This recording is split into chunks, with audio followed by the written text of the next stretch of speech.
Slope कम हो रहा है तो वेलोसिटी डिक्रीज हो रही है, क्योंकि पोजीशन टाइम ग्राफ का स्लोप ही वेलोसिटी को रिप्रेजेंट करता है। फिर स्लोप हो गया 0, उसके बाद में वेलोसिटी नेगेटिव में इंक्रीज हो रही है, तो एकदम सही है ये ग्राफ। तो ये दोनों एक ही बात को रिप्रेजेंट कर रहे हैं। थर्ड वाला है velocity versus position. Velocity versus position का ग्राफ इन्होंने ऐसे शो कर रखा है। वेलोसिटी नेगेटिव होगी, देखिए समझ में आ रही है बात। और पोजीशन जो है वो टाइम के साथ पहले बढ़ रहा है, यहाँ पे देखिए पोजीशन टाइम के साथ बढ़ रहा है, और फिर उसके बाद पोजीशन कम होने लग गया, राइट। तो ये इस तरीके से हो गया ना कि आप जो है वो पहले हॉरिजॉन्टल में मूव कर रहे थे,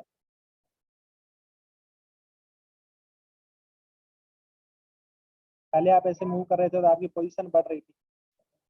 एक टाइम आया जब वेलोसिटी 0 हो गई, ठीक है, उसके बाद आपकी वेलोसिटी नेगेटिव में बढ़ने लग गई। तो यहाँ पे वेलोसिटी वर्सेस पोजीशन का ग्राफ देखेंगे तो एक ही पोजीशन पे दो वेलोसिटी है हमारे पास, एक जाने की और एक आने की। तो कोई भी एक पोजीशन देख लो तो यहाँ पे एक जाने की वेलोसिटी होगी जो पॉजिटिव होगी, आने की वेलोसिटी नेगेटिव होगी। तो इस तरीके से वेलोसिटी डिक्रीज करती गई और फिर वापस जो है वो नेगेटिव डायरेक्शन में आ गई। समझ में आ रही है बात। ये वेलोसिटी वर्सेस पोजीशन हो गया। डिस्टेंस की बात करें तो डिस्टेंस तो ऑलवेज बढ़ता ही जाएगा, राइट, डिस्टेंस ऑलवेज बढ़ता ही जाएगा। लेकिन अपन देखें तो डिस्टेंस टाइम ग्राफ का जो स्लोप होता है वो स्पीड होता है, ठीक है ना। तो डिस्टेंस टाइम ग्राफ का स्लोप जो है वो स्पीड होता है। तो यहाँ पे शुरुआत में स्लोप 0 है, ठीक है ना, फोर्थ वाले के अंदर शुरुआत में स्लोप 0 है, तो शुरुआत में वेलोसिटी 0 होनी चाहिए, लेकिन वेलोसिटी 0 नहीं है। इसलिए ये ग्राफ जो है वो इन तीनों में मैच नहीं कर रहा है। ये तीनों ग्राफ एक ही बात को रिप्रेजेंट कर रहे हैं, परंतु फोर्थ वाला ग्राफ रिप्रेजेंट नहीं कर रहा है। समझ में आ रही है बात। नहीं समझा सर। क्या नहीं समझा, बता। सर फर्स्ट वाला ग्राफ पोजीशन टाइम वाला नहीं समझा। पोजीशन टाइम वाला या फिर डिस्टेंस टाइम वाला। Position time. पोजीशन टाइम में क्या दिक्कत है भाई, पहले आपकी पोजीशन बढ़ रही है टाइम के साथ और फिर उसके बाद पोजीशन घट रही है। मतलब पहले आप कोई रेफरेंस लाइन से दूर जा रहे थे, फिर वापस नजदीक आ रहे हो। ये है पोजीशन टाइम ग्राफ। अच्छा, ये सर समझ गया। सुना करो यार ढंग से, यही पहले बताया था, 4 बार बता दिया इसी ग्राफ को।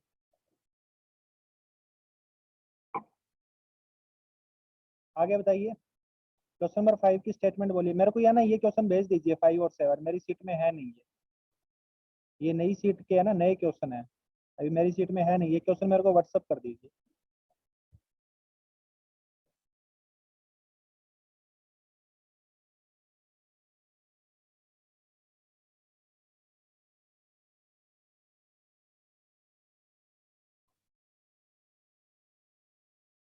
कोई कर रहा है क्या, जिसने डाउट पूछा भाई वो तो कर दो।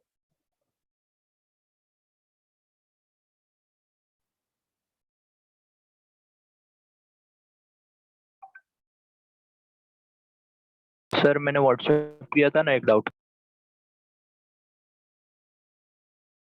Excuse me sir. हाँ हेलो। हाँ सर, मेरा वो डाउट वो प्रोजेक्टाइल मोशन के लास्ट लेक्चर के वो सम से था। हाँ वो रुक जाना, एक बार डिस्कशन कर लेते हैं, वो प्रोजेक्टाइल चालू करेंगे तब बताएंगे। Okay sir, okay sir. A particle is moving with the speed v is equal to b root x along the x-axis. Calculate the speed of the particle at t is equal to tau. So v is a function of b root x, ठीक है। तो speed of particle is a function of tau, ये बोला है ना, ठीक है। तो इसको क्या लिख दोगे, dx by dt लिख दोगे, राइट।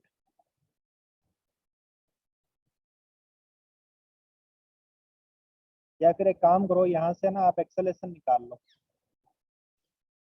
यहाँ से आप एक्सेलेरेशन निकाल लो। कैसे कि एक्सेलेरेशन होता है v dv by dx, right.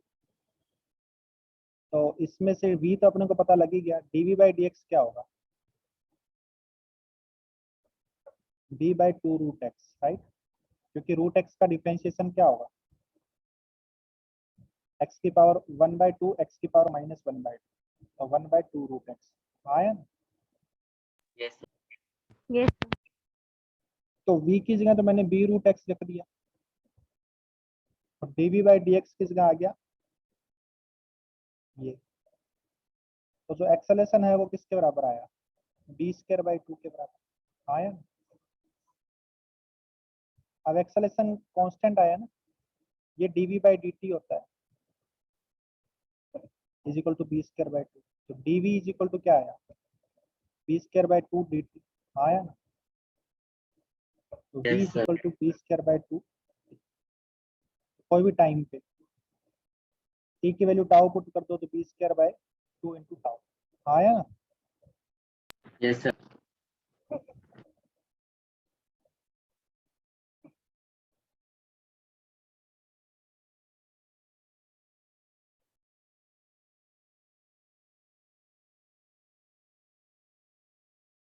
अगला जो ये 7th क्वेश्चन है ना, distance x covered by the particle in one dimensional motion, इसको नेक्स्ट क्लास में डिस्कस करता हूँ भाई, ठीक है। 7th क्वेश्चन को कोई कारण है इसके पीछे, उसके बाद मैं वो एक बार कंफर्म हो जाए उसके बाद डिस्कस करता हूँ उसको, ठीक है। Okay sir. क्वेश्चन नंबर 2 में डाउट था ना आपको, 2 में किस बच्चे को, क्वेश्चन नंबर 2 कौन सा है, एक बार मेरे को स्टेटमेंट बोलना। From a tower of height h, a particle is thrown vertically upwards with speed u. The time taken by particle particle to hit from the A height ground. H है, particle is throne, ये एक second रुको। ये था 4 2 an object is moving with the speed, अच्छा, from a tower of height h a particle is thrown vertically upward with a speed u, यही वाला है ना। Yes sir. The time taken by the particle to hit the ground is n times the time taken by it to reach the highest point of its path.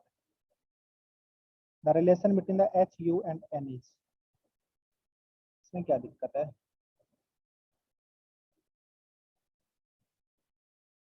कह रहा है कि from A tower of height h एक particle को अपने u speed से ऊपर की ओर फेंका, ठीक है ना। तो ये अपनी मैक्सिमम हाइट पे कब पहुंचेगा, तो मैक्सिमम हाइट पे तो t इक्वल टू 0 पे अपने फेंका है, तो t इक्वल टू u/g पे मैक्सिमम हाइट पे पहुंच जाएगा, राइट। अब ये कहा है कि जब वो ग्राउंड पे पहुंचेगा, वो टाइम जो है ग्राउंड पे पहुंचने का, वो मैक्सिमम हाइट वाले का n टाइम्स है, nu/g ग्राउंड पे पहुंच जाएगा, राइट। सुन रहे हो भाई, हाँ, relation between h, u and n। तो यहाँ से अपन कर सकते हैं अभी अपन इसको कि displacement s is equal to किसके बराबर है, s is equal to ut plus half at square. तो डिस्प्लेसमेंट नीचे की ओर है, h वेलोसिटी ऊपर की ओर है, माइनस का u ले लेता हूँ। टोटल टाइम नीचे की ओर आने का कितना हो गया, nu/g। एक्सेलेरेशन नीचे की ओर g, total time n² u²/g, right. तो ये g से g कैंसिल हो गया, तो ये आ गया माइनस का n u²/g प्लस का n² u²/2g आया ना। Yes sir. तो ये रिलेशन आएगा बेटा। अब इसको देखना है क्या करना है, इसमें 2g एलसीएम आ जाएगा, ये 2g को उधर ले जाएंगे तो 2gh बन जाएगा, ठीक है। तो नीचे से हटा देता हूँ, क्या आएगा n² minus 2n into u², right. ये रिलेशन आ जाएगा, अरे हाँ आया ना।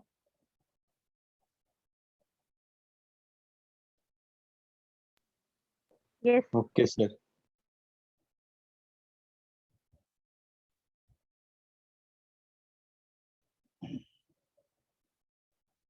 चलिए आगे चलते हैं।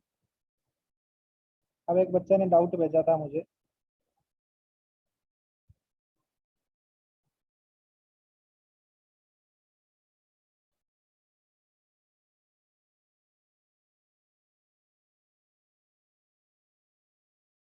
हाँ भाई, इसमें तेरे को क्या डाउट है भाई, जो लास्ट वाला पेज था, ये लास्ट क्लास कब हुई थी अपनी?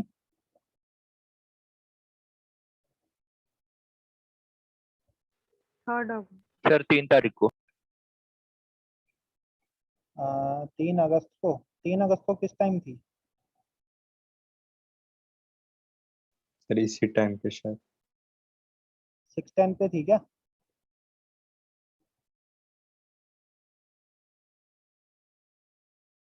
हाँ भाई, इसमें बताओ क्या डाउट है, बता हाँ भाई सर। इसमें। हाँ सर यही है। हाँ, डाउट बता इसमें क्या है। हमसे ये पूछा गया था कि 60 डिग्री पे आपने प्रोजेक्ट किया, राइट? यस सर, ये वाला डाउट है। 60 डिग्री पे प्रोजेक्ट किया, कितनी देर बाद 45 डिग्री हो जाएगा, ये पूछा गया था। तो जब 60 डिग्री पे प्रोजेक्ट किया 100 की स्पीड से, तो इसमें हॉरिजॉन्टल की स्पीड होगी 100 को 60, दैट इज 50। समझ में आ रही है बात? और वर्टिकल की स्पीड होगी यस सर। 100 साइन 60, तो ये होगी 50√3। कितनी होगी ये? 50√3। 50√3। अब तेरा जब थोड़ी देर बाद में जब ये 45 डिग्री एंगल बनाएगा, यहाँ पे सुन रहा है, 45 दोनों डिग्री इक्वल एंगल होंगे ना? बनाएगा, तो इसके दो कंपोनेंट आएंगे, v cos 45, v sin 45, right? सुन रहा है? Yes sir. तो ये भी v/√2 आएगा, ये भी v/√2 आएगा, क्योंकि sin 45 और cos 45 दोनों की वैल्यू 1/√2 होती है। आया ना? यस ये सर। दोनों यस वैल्यू सर। बराबर आएगी, vx और vy की वैल्यू बराबर आएगी। अब vx की वैल्यू तो वही होती है जो ux की वैल्यू थी, क्योंकि x डायरेक्शन की वेलोसिटी तो चेंज ही नहीं होती। आया ना? यस सर, नहीं होता चेंज। तो ये 50 थी, तो ये भी 50 होगी यहाँ पे भी। सही बात है गलत बात? तो इसका मतलब यस वर्टिकल सर। की वेलोसिटी और हॉरिजॉन्टल की यहाँ पे बराबर थी, तो वर्टिकल की भी कितनी होगी? 50 होगी। अब अपने को टाइम क्या निकालना यस था? सर। 60 डिग्री से 45 डिग्री होने में कितना टाइम लगेगा। तो हम ये देख लेते हैं कि इनिशियल वर्टिकल वेलोसिटी कितनी थी? 50√3 थी। सही बात है गलत बात? तो 50√3 से फाइनल वर्टिकल वेलोसिटी 50 होने में कितना टाइम लग रहा है? तो ये वही टाइम होगा तो 60 से 45 होने में लगेगा। सही बात है गलत बात? ये देख, यहाँ पे यही किया है कि इनिशियल वेलोसिटी 50√3 से 50 होने में कितना टाइम लग रहा है, वर्टिकल वाली। हॉरिजॉन्टल की तो सेम रह रही है, उसमें तो कोई दिक्कत ही नहीं है। तो ये वही टाइम होगा कि जब 60 से 45 एंगल हो जाएगा। कब? कब जब इनिशियल वेलोसिटी 50√3 से 50 हो जाएगी, उसी टाइम पे एंगल 45 होगा। अरे हाँ या ना? सुन रहा है भाई? Yes sir. हाँ, तो ये आपने इनिशियल वर्टिकल वेलोसिटी 50√3 ले ली और फाइनल वेलोसिटी 50 ले ली, ये टाइम कैलकुलेट कर लिया v = u + 80 से। ये टाइम आ गया तेरा ये वाला। सुन रहा है? Yes sir. Yes sir. आ गया समझ में तेरे को? जी सर। चलिए आगे चलते हैं।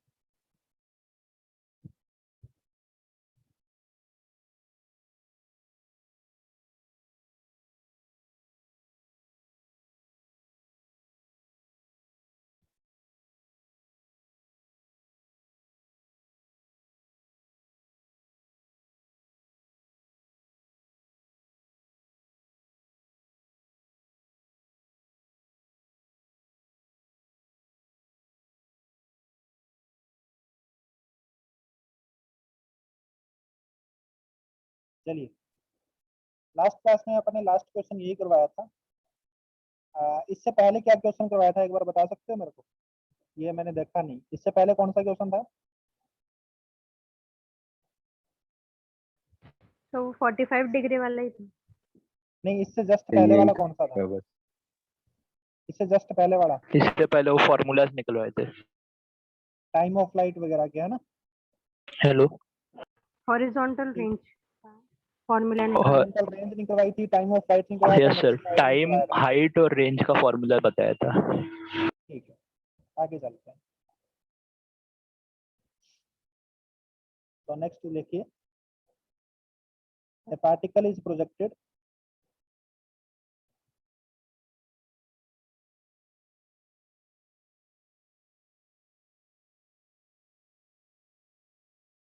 with speed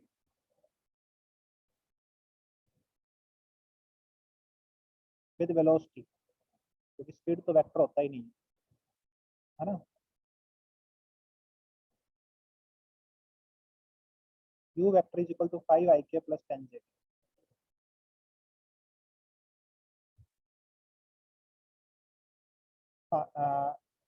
Acceleration due to gravity.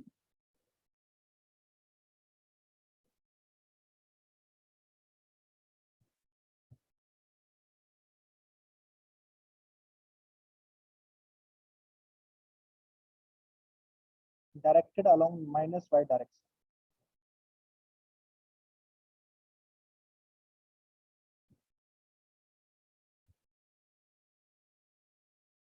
Directed along negative y axis.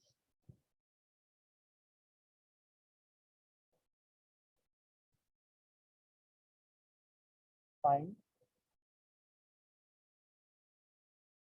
time of light, maximum range, sorry, horizontal range, and maximum height.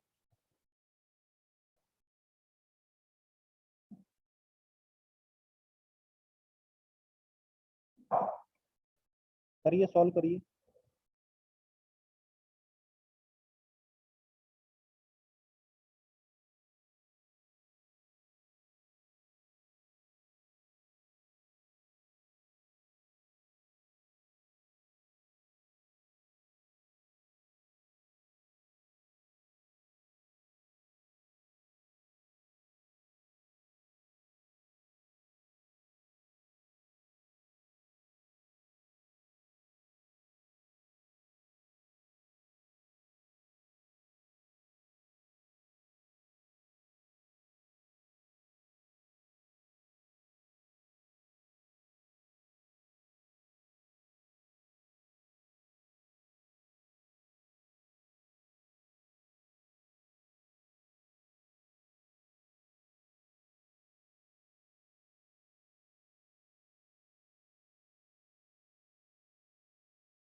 हम भी यहाँ से अपने प्रोजेक्ट किया 5 ik, क्योंकि इसने बोला कि acceleration due to gravity negative y axis की तरफ है, मतलब y एक्सिस आपकी इधर है. अरे हाँ है ना.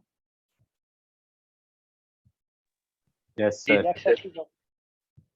तो आपने प्रोजेक्ट किया यहाँ पे कुछ वेलोसिटी से प्रोजेक्ट किया होगा, तो इसने इस वेलोसिटी को दो कंपोनेंट में पहले से तोड़ के दे दिया कि हॉरिजॉन्टल की वेलोसिटी 5 है और वर्टिकल की 10. सही बात है, गलत बात? Yes, Yes, time sir. Of light निकालते हैं. टाइम ऑफ लाइट होता है 2u sin theta by c.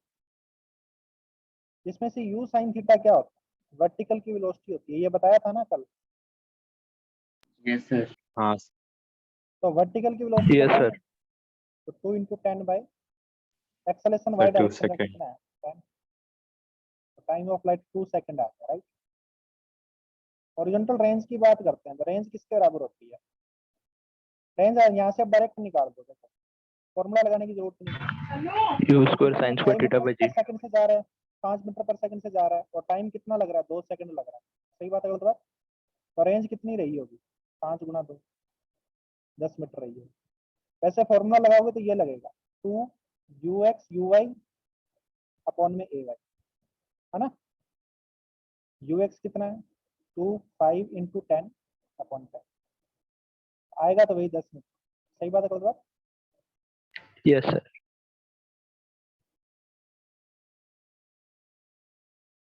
बेटा यहाँ पे है ना, अपन केवल मैग्नीट्यूड रख रहे हैं. ये वेक्टर रखेंगे तो फिर कैसे काम चलेगा? वेक्टर से कभी डिवाइड किया जाता है क्या? ये मैग्नीट्यूड रखे जाते हैं। No sir. ये जो फॉर्मूले है ना, ये केवल मैग्नीट्यूड वाले फॉर्मूले हैं।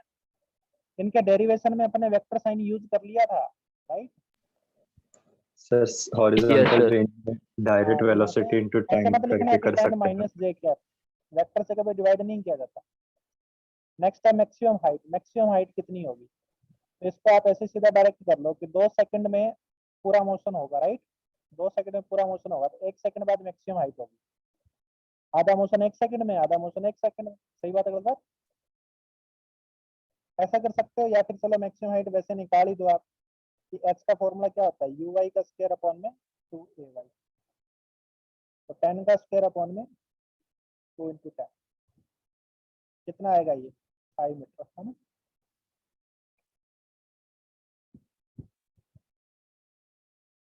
समझ में आया बेटा? Yes sir. सही बच्चों, आगे चलते हैं। सर 1 मिनट पहला वाला पेज दिखाओ ना। हाँ सर।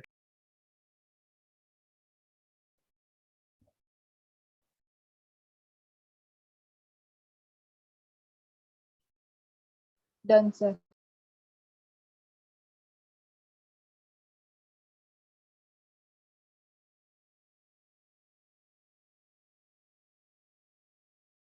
हमने u वेलोसिटी से प्रोजेक्ट किया कोई एट एंगल थीटा पे, तो इसकी रेंज कितनी होगी?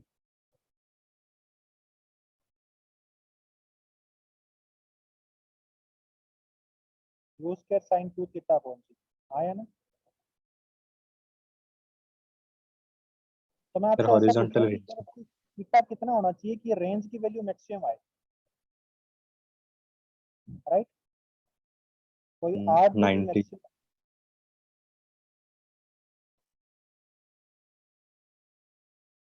साइन 2 थीटा की वैल्यू मैक्सिमम होनी चाहिए, हाँ या ना? Yes sir. 45 डिग्री। तो 2 थीटा की वैल्यू कितनी होनी चाहिए? पाई बाई 2, मतलब 90 डिग्री होनी चाहिए। तो थीटा की वैल्यू सर थीटा मतलब पाई पाई बाई बाय 4। 4। मतलब यदि आप 45 डिग्री पे फेंकते हो ना तो सबसे दूर जाके गिरेगा, राइट? Okay sir. अरे हाँ या ना? और ये सबसे दूर जाके गिरने का जो मैक्सिमम वैल्यू होगी वो किसके बराबर होगी? यू स्क्वायर बाय जी के बराबर, क्योंकि साइन 2 थीटा की वैल्यू तो 1 हो जाएगी उस केस में, है ना? Yes sir. एकदम आप 45 पे फेंकते हो ना तो सबसे दूर जाके गिरेगा। समझ में आएगी बेटा बात?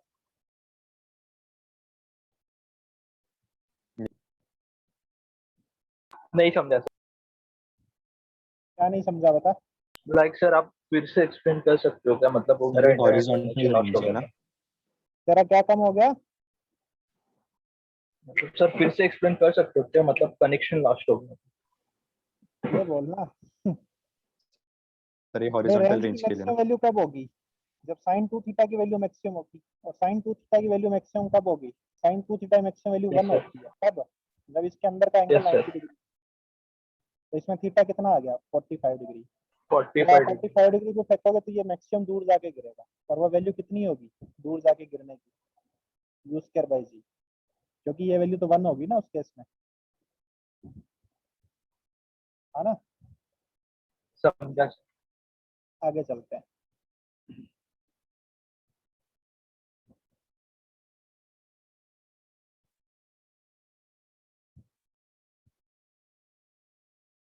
हम यहाँ से एक बार u वेलोसिटी से कुछ एंगल थीटा 1 पे फेंकते हैं,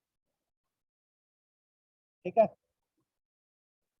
तो यहाँ जाके गिरता है r दूरी पे, u वेलोसिटी से फेंकते हैं। उसके बाद इसी वेलोसिटी से अपन थीटा 2 पे फेंकते हैं, राइट? अब भी यहाँ जाके गिरता है। अब बस ये है कि हाइट ज्यादा ले लेते हैं, आया ना? एक थीटा 1 से एक हाँ थीटा सर। 2। तो if range is same for both the cases, if range and initial velocity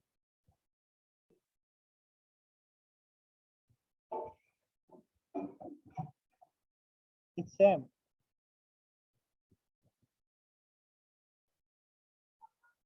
For the two cases.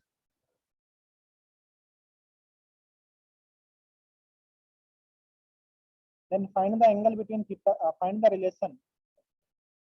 Find the relation between theta 1 and theta 2.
कई बच्चों को जवाब आया थीटा 1 इक्वल टू थीटा 2। ये तो गलत है यार, ये तो रॉन्ग है। करो सोल्व करो, थोड़ा दिमाग लगाओ, रेंज लिखो दोनों केस में। मतलब थीटा 1 इक्वल टू थीटा 2 ले दिया तो इसका मतलब तो सेम ही केस हो गया ना। फिर दो डिफरेंट केस का क्या मतलब हो गया? थीटा 1 और थीटा 2 भी सेम है, तब तो फिर एक ही बात होगी ना, सेम ही केस हो गया फिर, राइट।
वेरी गुड, एक बच्ची ने निकाल दिया है।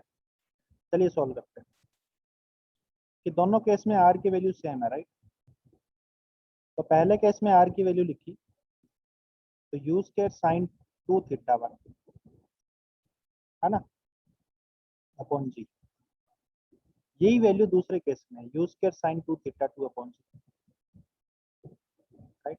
हम कह रहे हैं कि थीटा 1 और थीटा 2 बराबर नहीं होंगे। चलो ठीक है, अच्छी बात है, बराबर नहीं, यहाँ से कैंसिल हो गया, यहाँ से ये कैंसिल हो गया।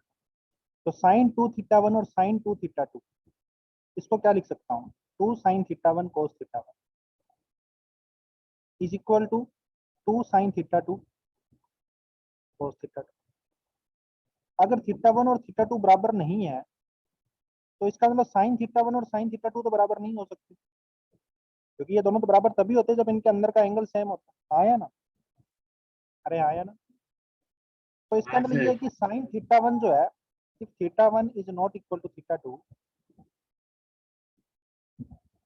so this implies that sin theta 1 cannot be equal to sin theta 2. आया ना? And similarly for the cos theta, right? तो यहाँ से मैं ये कह सकता हूँ कि इसका मतलब ये हो सकता है कि अगर ये दोनों चीजें बराबर है तो sin theta 1 जो है वो cos theta 2 के बराबर हो जाए, ये तो हो सकता है। और sin theta 2 जो है वो cos theta 1 के बराबर हो जाए। आया ना? Yes, sir. तो प्रोडक्ट सेम हो जाएगी। तो sin theta 1 जो है वो cos theta 2 के बराबर हो जाए। अब cos theta 2 को लिख सकता हूँ sin 90 माइनस थीटा थीटा। सही बात है मतलब। तो यहाँ से ये पता लग गया कि थीटा 1 जो होना चाहिए वो 90 माइनस थीटा 2 के बराबर हो गया। तो थीटा 1 प्लस थीटा 2 की वैल्यू 90 डिग्री होनी चाहिए। आया ना? ये रिलेशन कि दोनों का सम जो है वो 90 डिग्री के बराबर होना चाहिए। अरे हाँ, आया ना? मतलब यदि इनमें से एक कोई थीटा है तो दूसरा क्या होना चाहिए? 90 माइनस थीटा होना चाहिए। दोनों का सम 90 होना चाहिए। आया ना? Yes, sir. आगे चले। सर 1 मिनट लिखते हैं।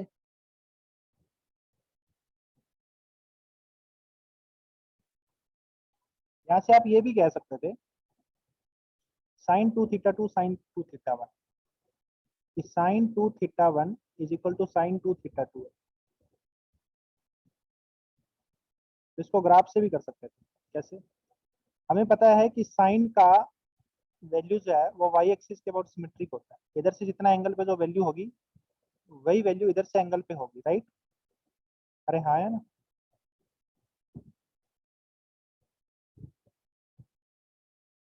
होगी ना बेटा? तो हो सकता है कि ये एंगल थीटा 2 थीटा 1 हो और ये एंगल हो 2 थीटा 2। तो 2 theta 1 is equal to 2 theta 1। तो 2 थीटा 2 की वैल्यू जो है वो 180 माइनस 2 थीटा 1 के बराबर होगी। हाँ, है ना? तो सब जगह 2 से डिवाइड कर देते हैं, थीटा 1 प्लस थीटा 2 की वैल्यू 90 डिग्री होगी। समझ में आ रही है बेटा बात?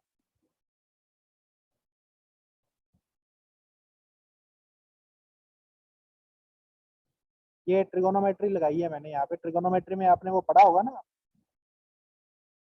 हायर एंगल मेजर करने के लिए फर्स्ट क्वाड्रेंट और सेकंड क्वाड्रेंट में sine theta is equal to sine pi minus theta, right? Yes, sir. Yes sir. तो sine theta 1 is equal to sine 2 theta. 2 theta की वैल्यू क्या होनी चाहिए? पाई माइनस थीटा होना चाहिए। आया ना? 2 थीटा की वैल्यू 2 थीटा 2 की value sign pi minus 2 theta 1। Theta 1 plus theta 2 की वैल्यू 90 डिग्री होनी चाहिए, राइट? Yes, sir. यस। आगे चलो।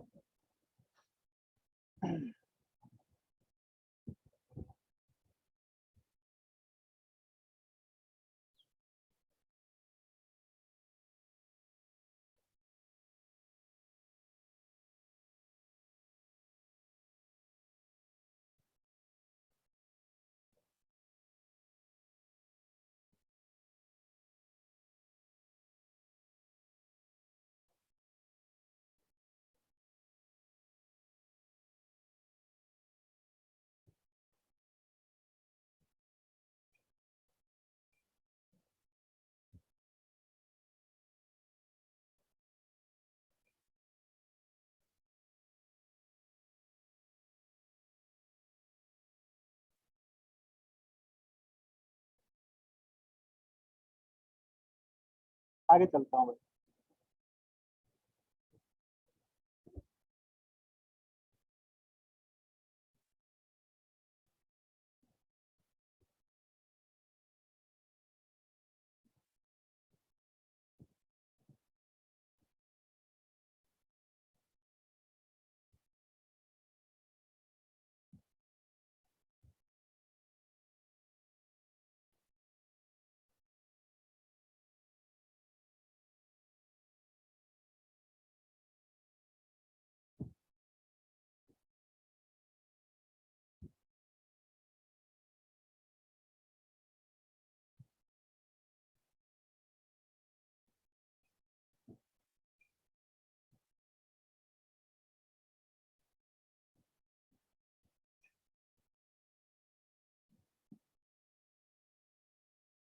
find its speed, find its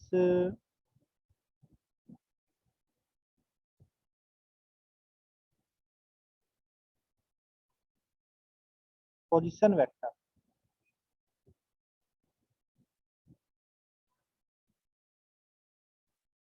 At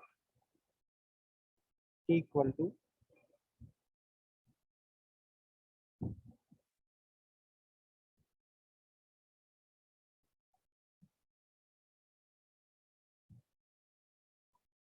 two seconds. Find its position vector at t equal to 2 seconds. ये x axis है,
हाँ जी, position vector बताना है t इक्वल टू 2 सेकंड पे। तो इसके पास दो वेलोसिटी है हमारे पास, 50 cos 37 that is 40 and 50 sin 37 that is 30। तो t इक्वल टू 2 सेकंड पे x में कितना चलेगा, 40 इंटू 2, वाई में कितना चलेगा 30 into 2 minus 5 into 2 square, right. सुन रहे हो भाई? तो ये 80 आ जाएगा, Yes, 40 sir. आ जाएगा, Yes, sir. Minus 20 that is 40। The position vector is 80 I k plus 40 j। आया ना? सुन रहे हो भाई? Yes, sir. t equal to 2 second में जैसे ये यहाँ कहीं पहुंचा तो ये दिस इज द पोजीशन है 80 I k plus 40 j। आया ना? आगे चलो। Sir, एक मिनट।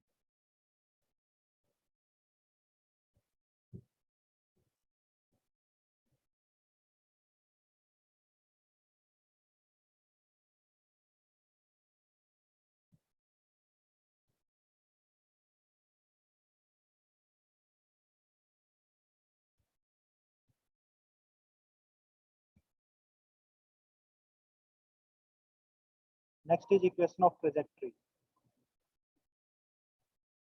सर हाँ बोलिए। सर एक सेकंड लास्ट स्लाइड दिखाइए ना।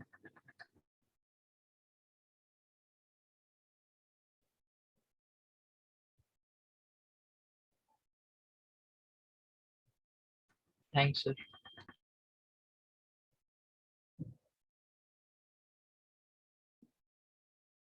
इक्वेशन ऑफ ट्रेजेक्टरी मतलब जिस पाथ को वो ट्रेस कर रहा है ना उस पाथ की इक्वेशन बतानी है आपने।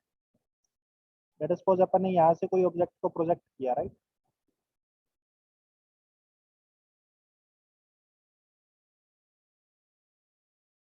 तो ये पाथ की इक्वेशन y वर्सेस x अपने को इस पाथ की इक्वेशन बतानी है। आया ना? Yes, sir. ये कोई कर्व बनेगा ना, इस कर्व की इक्वेशन भी कोई x पे y की वैल्यू क्या है, कोई जनरल x पे y की वैल्यू।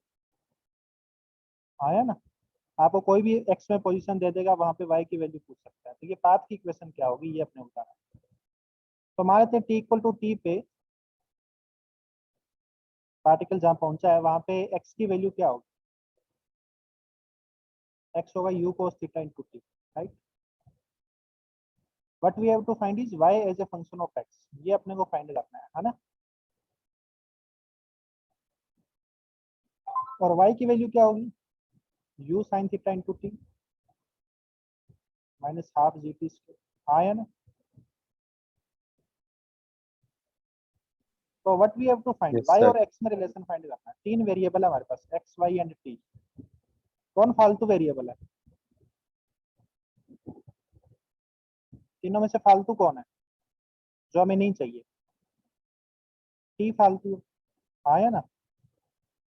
तो किसी एक इक्वेशन से t को एलिमिनेट कर दीजिए, एक इक्वेशन से t को निकालिए और उसकी जगह कुछ और ही पुट कर दीजिए इसमें, राइट। तो ये कितना आ जाएगा, u sin theta into x upon u cos theta. आया ना? Minus half g x square upon u square cos square. समझ में आ रही है बेटा बात?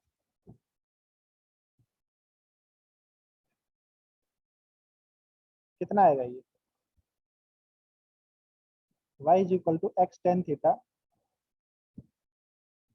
Minus g x square upon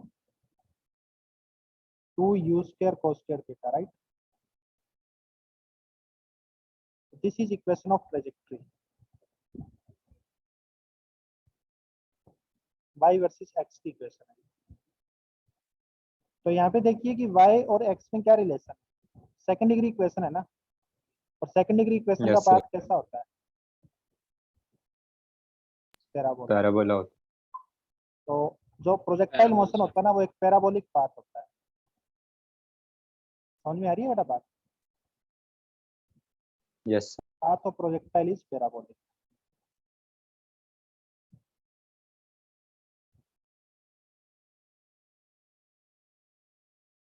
और इसका एक्स के का कोफिशिएंट नेगेटिव है इसलिए डाउनवर्ड पैराबोला है, right.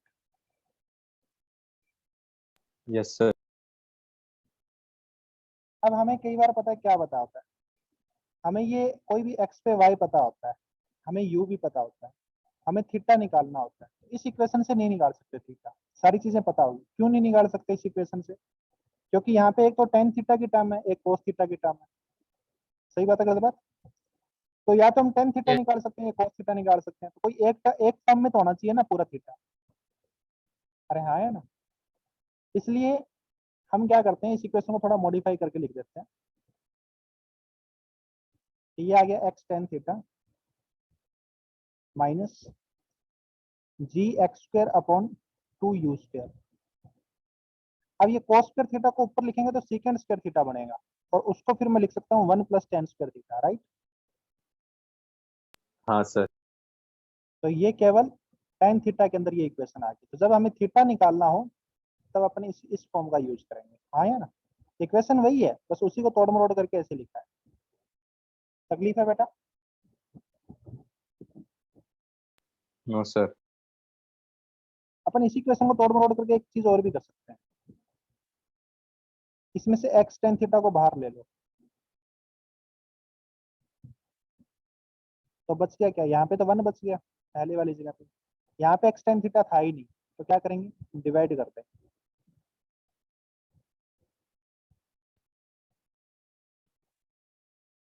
Into x tan theta. नहीं समझे क्या? तो ये x से एक x कैंसिल हो गया, tan थीटा बन गया साइन अपॉन कोस, है ना? तो ये आ गया बेटा हमारे पास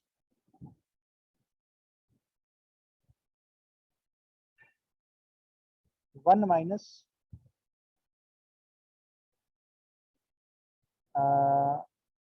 एक बार x को एज इट इज रख देते हैं, g अपॉन 2u²। अब यहाँ पे ये साइन अपॉन कोस बनेगा, तो एक कोस कैंसिल हो जाएगा, एक ही कोस बचेगा और यहाँ पे साइन बच जाएगा। समझ में आ रही है बेटा बात? Yes sir. तो ये आ जाएगा Yes, sir. y x is tan equal to x theta tan theta. तो ये 1 है ना बेटा, माइनस ये क्या बन जाएगा, u 2 sine square theta cos U, two sin 2 theta. sin 2 2 theta. Theta, U square sin 2 theta. u² sine 2 theta upon g क्या होता है?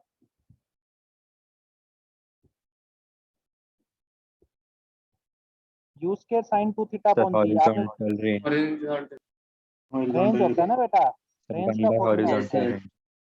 1 by r. ये इक्वेशन ऑफ ट्रेजेक्टरी हमारे पास एक और फॉर्म में आ गई, राइट?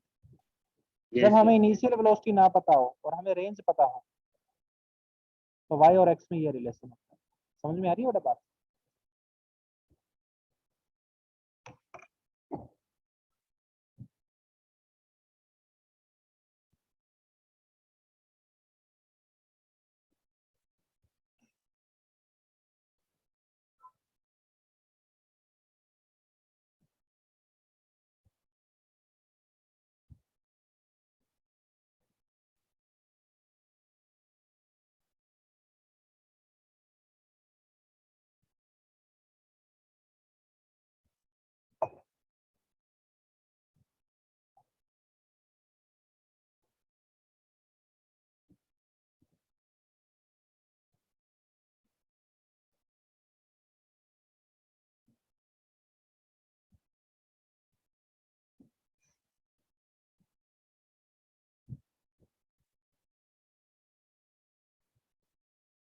आगे चलें भाई।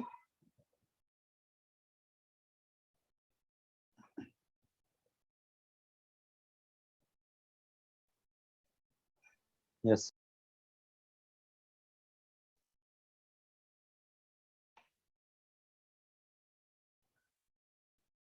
आगे चलते हैं।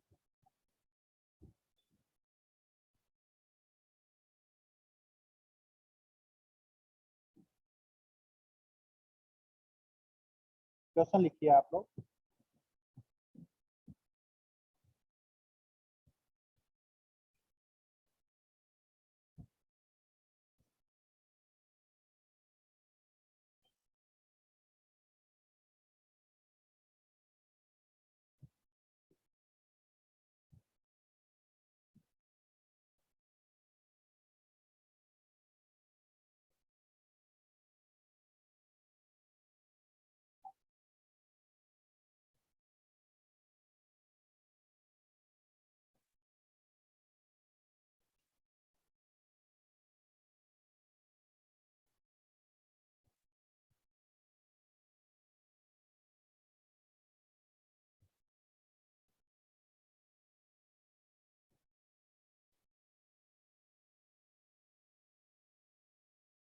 तो आपसे ऐसे पूछा जाता है कि find the angle theta so that the projectile can hit the target, this is the target, right.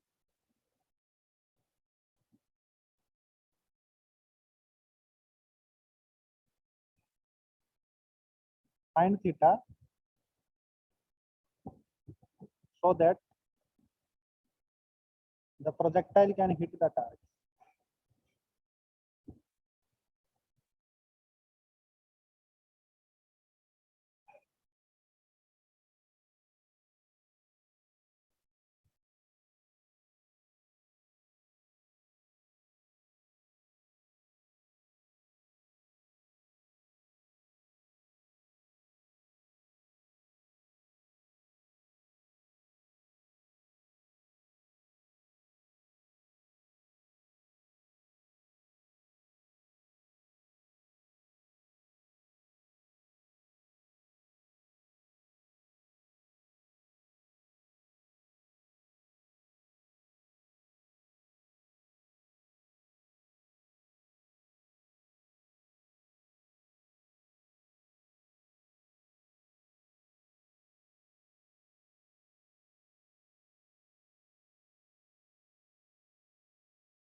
हाँ जी, find the angle theta so that the projectile can hit the target.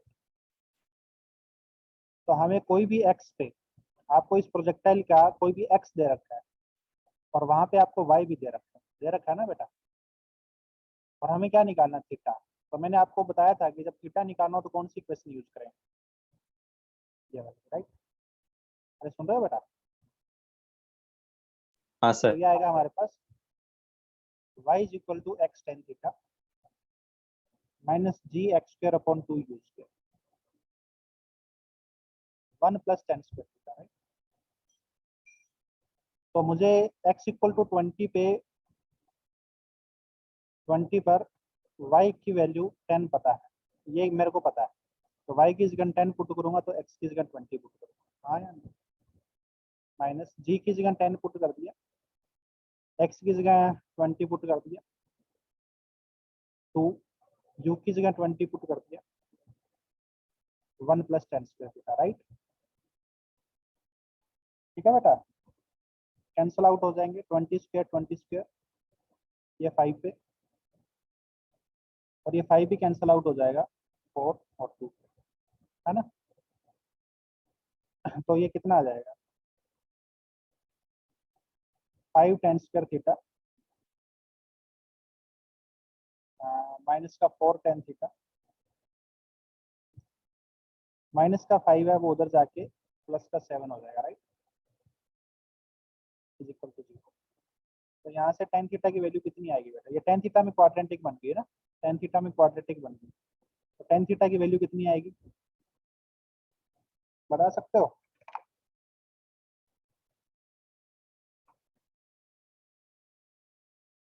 तो tan थीटा की value आएगी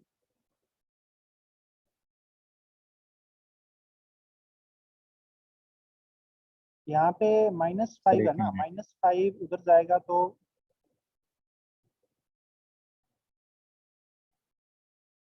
7 बनेगा या 3 बनेगा, बताना भाई। फिर 7 ना हाँ, कुछ गड़बड़ हुआ है क्या? y की वैल्यू 10 रखी, 20 tan थीटा, 5 इंटू 20 का स्क्वायर अपॉन 20 का square into 1 plus tan square theta. तो 5 tan स्क्वायर थीटा उधर चला गया, पॉजिटिव आ गया, -5 उधर चला गया, 7 आ गया, और माइनस का 4 tan थीटा।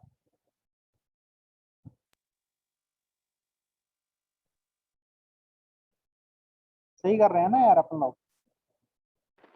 नहीं tan सर, से tan square theta minus 4 tan theta plus 3 आएगा। 3 कैसे आएगा? सर यहाँ पे आपने 1, यहाँ का कोएफिशिएंट 1 होगा, आपने सारा कैंसिल आउट कर दिया है। नहीं, यहाँ का कोफिशिएंट 1 होगा। हाँ, 5 को कैंसिल आउट कर दिया यार अपन ने, ये 3 आएगा।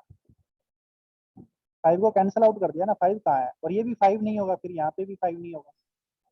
ये होगा tan square theta tan minus square 4 theta minus plus, 4 tan theta तो tan थीटा की वैल्यू minus 3 आ जाएगी और 1 आ जाएगी, है ना? तो थीटा आएगा tan inverse 3 and tan inverse 1। tan inverse 1 तो 45 डिग्री है ना?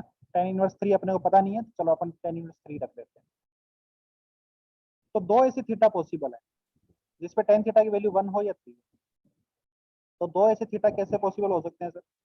हो सकते हैं भैया, एक ऐसे जाते टाइम हिट कर जाए, ये प्रोजेक्टाइल ऐसा हो कि उसमें जाते टाइम हिट कर जाए, आया ना?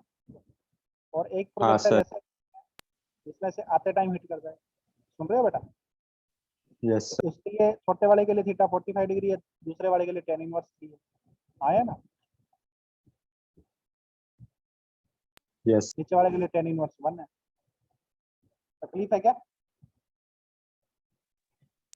नो सर ऐसे दो थीटा पॉसिबल है।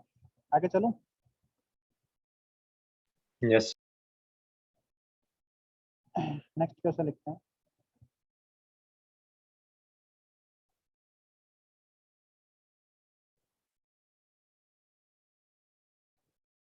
A particle is thrown from the ground to clear a wall of height 4 metre. ये दीवार है which is at a distance of 4 meter from the point of projection. A particle is thrown from the ground to clear a wall, to just clear a wall of height 4 meter and fall at a distance of 14 meter from the wall, and fall at a distance of 14 meter from the wall। ठीक है?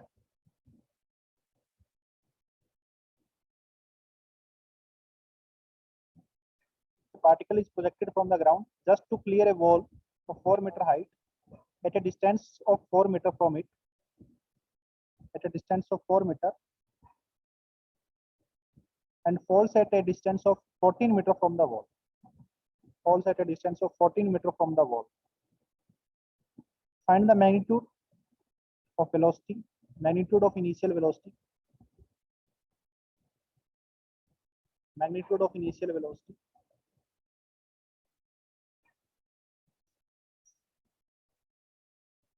and angle with horizontal, and initial angle of projection with horizontal, and angle of projection with horizontal.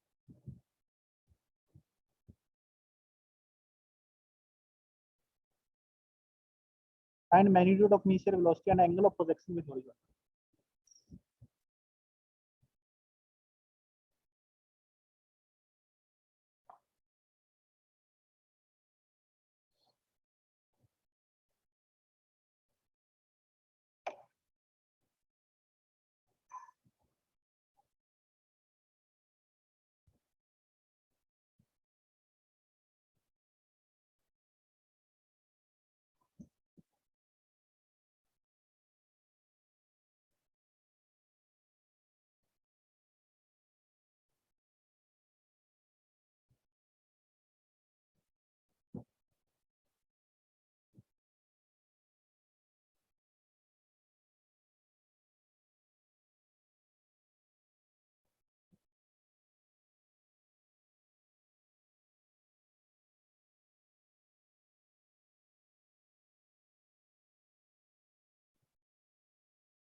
Sir आपकी आवाज नहीं आ रही।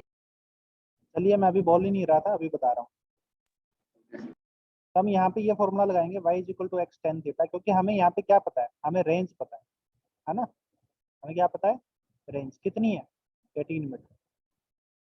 तो 1 minus x by are. हमें कोई x पे y भी पता है कि x इक्वल टू 4 पे y की वैल्यू 4 है। सही बात है, उस बात। तो 4 पुट कर देंगे, 4 टेन थीटा 1 माइनस 4 बाई 18। अरे सुन रहे हो बेटा, ये 2 बाई 9 हो जाएगा, Yes. Yes sir. ये कैंसिल हो गया। तो ये आ जाएगा आपके पास, टेन थीटा की वैल्यू आ जाएगी 9 बाई 7। ये आ गया।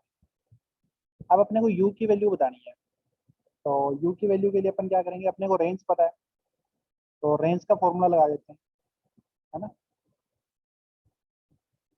रेंज का फॉर्मूला लगा देते हैं, use square sine 2 theta by g. अब यहाँ पे टेन थीटा 9 बाई 7 है। देखो अपने को कोई भी ट्रिग्नोमेट्री फंक्शन की वैल्यू पता हो ना, तो अपन बाकियों की सबकी बता सकते हैं। कैसे, छोटी सी ट्रायंगल बनाओ, टेन थीटा 9 बाई 7 है, परपेंडिकुलर अपॉन बेस, हाइपोटेनियस कितना हो जाएगा 130, है ना, अंडर रूट 130। तो साइन थीटा कितना आ गया 9 by under root 130। Cos theta कितना आ गया 7 बाई अंडर रूट 130। सुन रहे हो बेटा, कोई भी ट्रिग्नोमेट्री फंक्शन पता हो तो ऐसे ट्रायंगल बनाओ और आप कोई सा भी दूसरा निकाल लो। तो रेंज की वैल्यू हमारे पास 18 है, यू स्क्वायर अपने को निकालना है। इसको लिख देते हैं 2 साइन थीटा कोस थीटा। तो साइन थीटा आ गया हमारे पास 9 बाई 130, कोस थीटा आ गया 7 बाई 130, राइट, अपॉन जी। जी की वैल्यू आ गई 10। अरे हाँ है ना। तो ये आ जाएगा हमारे पास 2 9 पे चला जाएगा, 9 से ये 9 चला जाएगा, और ये 1300/7 आ जाएगा, right. This is you, you square. तो यू की वैल्यू आ जाएगी बेटा अंडर रूट ऑफ 1300। अरे हाँ है ना।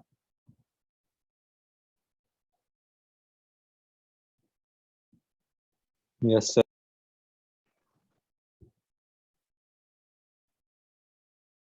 तकलीफ है किसी को, ये कैंसिल हो रहा है क्या, 7 एकदम 7,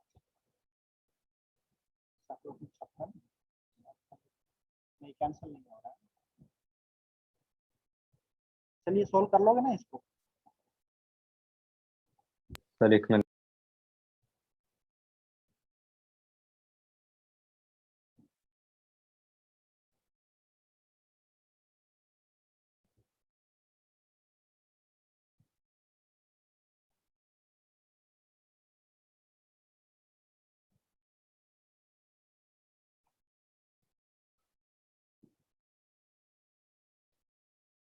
छाप लिया भाई सभी बच्चों ने,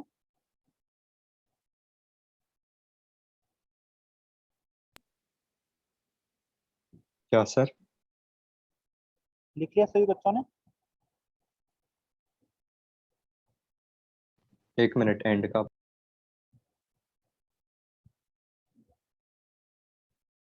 Ram Ram.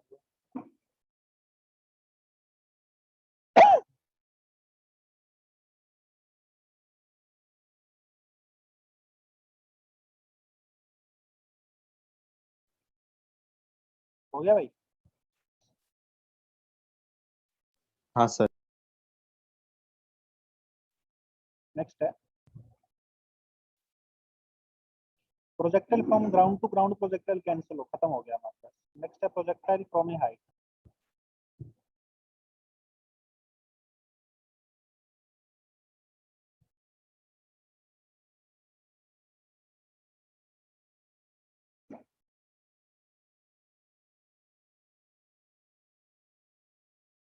Projectile from a height,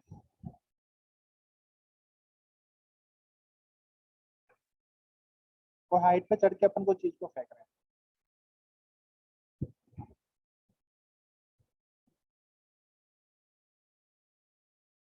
इसमें 3 केस बन सकते हैं।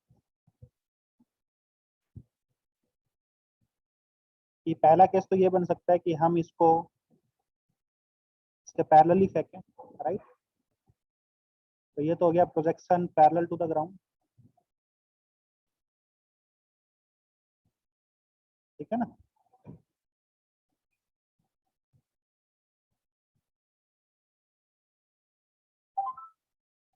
पहला केस ये हो गया।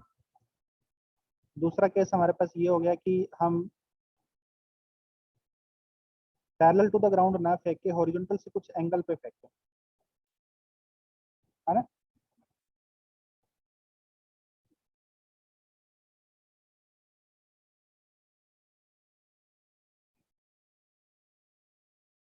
तो ये हो गया projection at an angle theta, projection at an angle above the horizontal.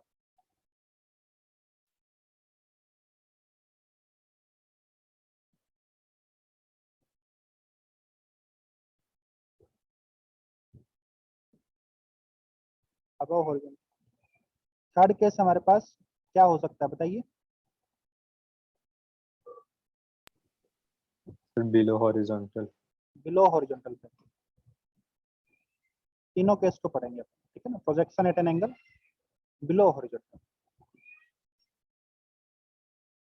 सबसे पहले अपन पैरेलल वाला पढ़ते हैं, पैरेलल टू द ग्राउंड। तो मान लेते हैं इस बिल्डिंग की हाइट h है और आपने u वेलोसिटी से प्रोजेक्ट किया। तो आपने जो भी वेलोसिटी इनिशियली इसको दी है वो केवल हॉरिजॉन्टल डायरेक्शन में दी है, हाँ या ना। यस। तो वर्टिकल डायरेक्शन में आपने इनिशियली कोई भी वेलोसिटी नहीं दी है, there is no vertical direction velocity. तो कितनी देर बाद ये ग्राउंड पे पहुंच जाएगा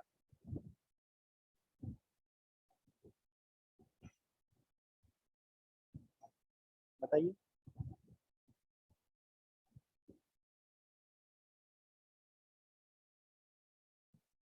कितनी देर बाद ग्राउंड पे सेम टाइम लगेगा उसको। सेम टाइम कितना। अगर वर्टिकली फॉल करता उतना सेम टाइम। वर्टिकल से अपन ड्रॉप करते थे, वर्टिकल से अपन ड्रॉप करते थे तो कितना टाइम लगता था नीचे पहुंचने के लिए। 2h/g। Root 2h/g। Under root of 2h/g। अब यहाँ पे हम इस मोशन को दो भाग में ले रहे हैं, एक तो हॉरिजॉन्टल का मोशन, ये हॉरिजॉन्टल Yes, की sir. वेलोसिटी तो कांस्टेंट ही रहेगी, और वर्टिकल का मोशन तो वही Yes. वाला है ना। शुरुआत में वर्टिकल की वेलोसिटी 0 है, देखिए है या नहीं है, हाँ धीरे सर। धीरे बढ़ रही है। तो वर्टिकल का मोशन वैसा ही है जैसा पहले था। ये वर्टिकल का मोशन हो गया, और हॉरिजॉन्टल का मोशन चलो मैं इधर बना रहा हूँ, आप एक ही साइड में बना देना, ठीक है। ये हॉरिजॉन्टल का मोशन हो गया यू वेलोसिटी से। तो जो टाइम ऑफ फ्लाइट तो वर्टिकल से आएगा ना, कितनी देर में गिरेगा, तो वो तो मोशन यही वाला है। अरे हाँ है ना। तो टाइम ऑफ फ्लाइट आ गया हमारे पास under root of 2h/g। Yes. इसको मैं सॉल्व नहीं कर रहा हूँ, आप समझ गए होंगे। अगर आपसे सपोज हो जाए कि हॉरिजॉन्टल रेंज कितनी है तो बता सकते हो।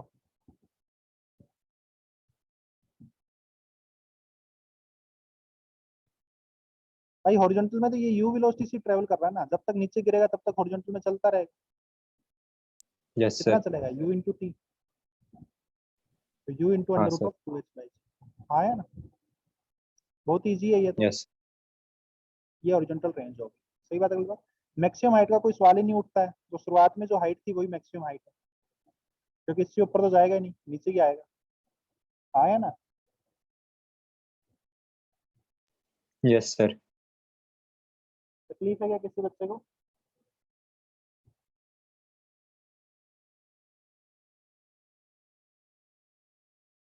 आगे चलूं।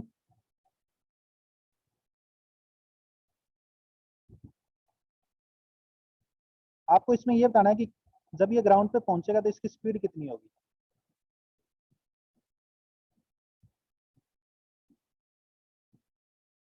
इसकी फाइनल स्पीड कितनी होगी जब ये ग्राउंड पे पहुंचेगा। वर्टिकल की स्पीड कितनी होगी, वर्टिकल में कोई एच साइड से गिरता है तो किस स्पीड से गिरता है, √2gh से गिरता है ना। Yes sir. तो वर्टिकल का मोशन तो √2gh हो जाएगी, और हॉरिजॉन्टल की स्पीड u है ही, तो फाइनल स्पीड कितनी होगी, speed with which it hits the ground,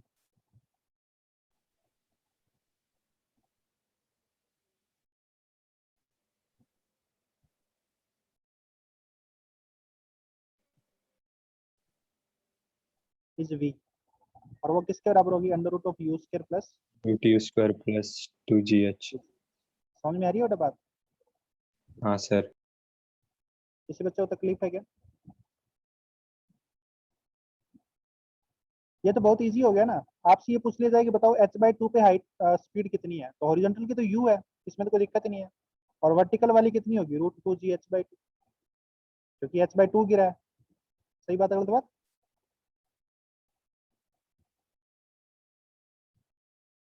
हाँ सर. तो यहाँ की नेट स्पीड बता सकते हो, u square plus 2g h/2।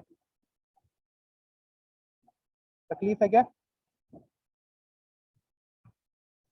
No sir. आपसे ये एंगल पूछ सकता है कि किस एंगल पे गिरा, जैसे ये एंगल पूछ सकता है, तो ये एंगल और ये एंगल बराबर होंगे, हाँ या ना, tan थीटा, क्योंकि वेलोसिटी तो टेंजेंट टू द पाथ होगी ना, तो ये tan थीटा किसके बराबर आएगा, √2gh/u के बराबर, हाँ या ना, परपेंडिकुलर हो गया √2gh और बेस हो गया u। सुन रहे हो बेटा? Yes. This is the angle make Yes sir. angle made by the particle, angle of the path with ground, ठीक है ना, angle made by path with ground. सही बात है गलत बात? सर वो tan थीटा का फिर से जरा ये करो.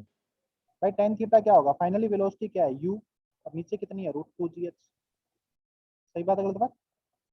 तो नेट वेलोसिटी आपकी यही है, और आप ऐसे ही आके स्ट्राइक करोगे ना ग्राउंड पे, तो ये थीटा होगा, तो ये एंगल भी तो थीटा होगा। अरे सुन रहे हो भाई? तो tan थीटा किसके बराबर आ गया, √2gh/u। अरे हाँ या ना? Yes sir.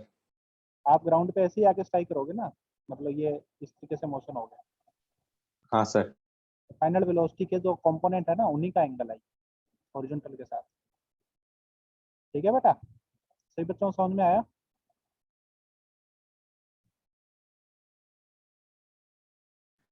यस। आया क्या? तो नेक्स्ट क्लास में इसके एक दो क्वेश्चन करेंगे, और उसके बाद में फिर ये वाला केस चालू करेंगे, ठीक है? Yes sir. चलो बाय एवरीवन, नेक्स्ट क्लास में मिलते हैं। आप लोगों को समझ में तो आ रहा है ना जो पढ़ा रहा हूँ? हाँ सर। Okay, bye everyone.